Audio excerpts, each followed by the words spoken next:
poop in the tub. I'm not gonna poop in the tub.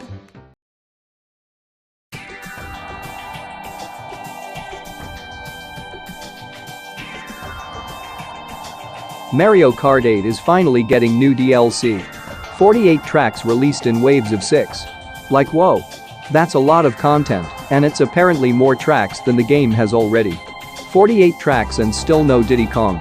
That part is kind of upsetting. Seems like the momentum for Mario Kart 8 is not letting up, and they're trying to make every penny they can. People were thinking that with online rumors that this was going to be Mario Kart 9, and I thought, why would they release such a game so late into the Switch's life? I think they are planning a Mario Kart 9 for the next console, and I feel this DLC was meant to both keep fans supporting the series in the meantime, while Nintendo continues to create content that might happen to also make its way into Mario Kart 9. Classic tracks makes it seem that way. If it were new characters, then I feel like that would not help MK9 sales. And if Nintendo can release DLC so late into the game's release window, this is just another nail in Sakurai's DLC coffin. Because if Nintendo were to tell Sakurai what the DLC is, nothing would be off the table. Sakurai said things were off the table. Sakurai stated when development would finish, yet Mario Kart 8 isn't finished, so what do you make of that? Am I going to get this? Yes. And certainly this is going to excite Dashi as well. This DLC alone is huge, and it's certainly going to make more money than Sora, Sephiroth and all the other Sakurai money traps, and this is all first-party stuff. The last game that they revealed during the Nintendo Direct was Xenoblade Chronicles 3. I should have seen it coming since it's the only IP Monolith Soft works on nowadays, but rather than that, I guessed that they were either going to work on a Xenoblade Chronicles X sequel or another IP. It was basically one or the other, and unfortunately for me, I was wrong. This looks really good. It looks even grander than Xenoblade Chronicles 2. The characters are actually quite interesting, even though people might still have problems with the funny talking voices. And Sakurai said that Nintendo ordered him to include a character from Xenoblade Chronicles 2. Well, if they knew that a new game was in development, then what's the point of a DLC character? Why waste that time and those resources knowing that Nintendo could just simply advertise the newer game when it's revealed? As for other games announced during the Nintendo Direct, here are my thoughts. Fire Emblem Warriors 3 Hopes. Meh. Not sure why Koei Tecmo wanted to make this.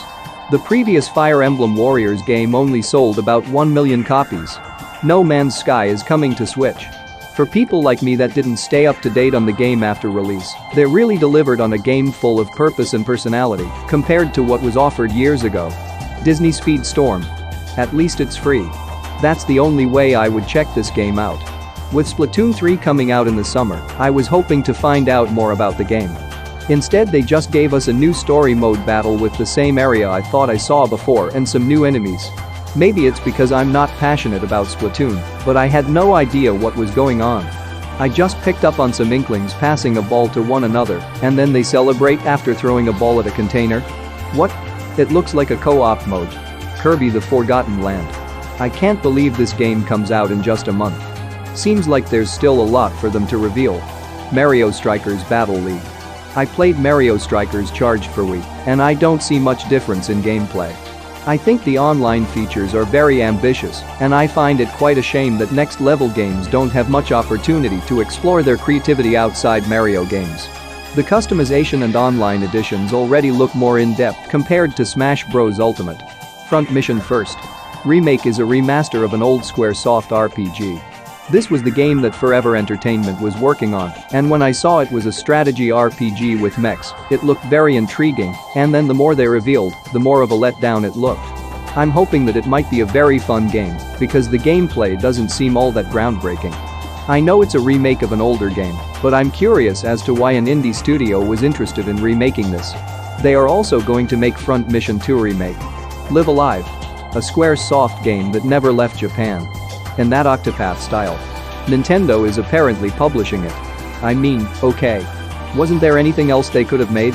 Star Wars The Force Unleashed was a game I played a demo of long ago on the Xbox 360. It had flaws, but I never thought that it would end up being a cheap downloadable game ported by a smaller company one day. Earthbound and Mother, whoops I mean, Earthbound Beginnings. Is this really a joyous moment? Earthbound did not meet sales expectations back during the 90s. I'm not going to lie, today's Nintendo Direct was all about ports and remakes. Aside from a few new games of Nintendo IP, I did not see any entirely new games aside from that Disney racing game. It was remaster after remaster, though several of them did look good and I never played them. That didn't mean this was a bad presentation, but I figured Nintendo's marketing would have wanted to show off more current products.